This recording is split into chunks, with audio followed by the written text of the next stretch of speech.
Ketika kita berani menginvestasikan apa yang kita punya, yang terbatas, perih, sakit, tapi maka kita akan lihat mujizat. Kita nggak akan pernah lihat mujizat kalau kita nggak mau bisa melepaskan, men-share apa yang kita miliki.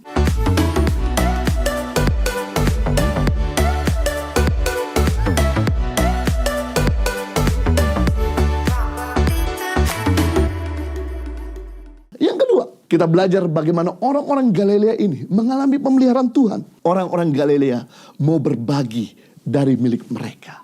Mereka tidak menyimpan, mereka tidak menyembunyikan, tapi mereka bisa share. Markus pasal 8 ayat 4 dan 5. Murid-murid yang menjawab, bagaimana di tempat yang sunyi ini orang dapat memberi mereka roti sampai kenyang? Yesus bertanya kepada mereka, berapa roti yang ada padamu? Jawab mereka 7. Jadi setelah Yesus melihat orang banyak mengikutinya selama 3 hari, Yesus hatinya tergerak oleh belas kasihan. Langsung Yesus berkata kepada murid-muridnya, aku gak mau mereka pulang dalam keadaan perut lapar. Mereka bisa pingsan di jalan. Langsung murid-murid menyeletuk dan berkata, di desa yang kecil ini, di mana ada orang bisa memberi mereka makan segini banyak. Padahal sebelumnya, murid-murid pernah ditanyakan oleh Yesus pada waktu berhadapan dengan 5.000 orang kelaparan. 2 pasal sebelumnya. Langsung Filipus berkata, uangku 200 dinar tidak akan pernah mengenyangkan orang banyak ini.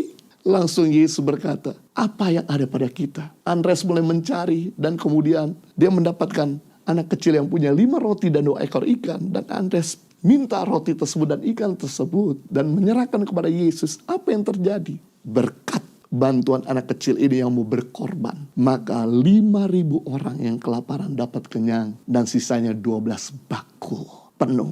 Dan ini yang terjadi kali kedua. Yesus bertanya kepada murid-muridnya di hadapan 4.000 orang yang kelaparan. Tapi justru murid-murid tetap tidak peduli dan berkata, bagaimana mungkin desa kecil ini kalau kita belikan roti gak akan mungkin bisa mengenyangkan orang ini. Padahal Yesus tidak memberi kesempatan untuk murid-murid bisa korban, untuk share apa yang mereka miliki. Langsung Yesus menjawab, ada berapa roti yang ada di antara kita semua? Kemudian mereka mulai mengumpulkan roti dari orang-orang Galilea mengikuti Yesus 3 hari. Dan mereka menjawab ada 7 roti dan beberapa ekor ikan. Langsung Yesus mengambil 7 roti tersebut dan ikan-ikan tersebut dan lipat gandakan, maka 4.000 orang bisa makan sampai kenyang dan sisanya 7 bakul. Kita bisa melihat di sini Tuhan Yesus tidak mau melakukan mujizat kalau di antara mereka tidak ada yang mau berbagi dari miliknya. Bukan berkata Tuhan Yesus tidak bisa bikin mujizat, batu jadi roti, tapi ini mekanismenya Tuhan,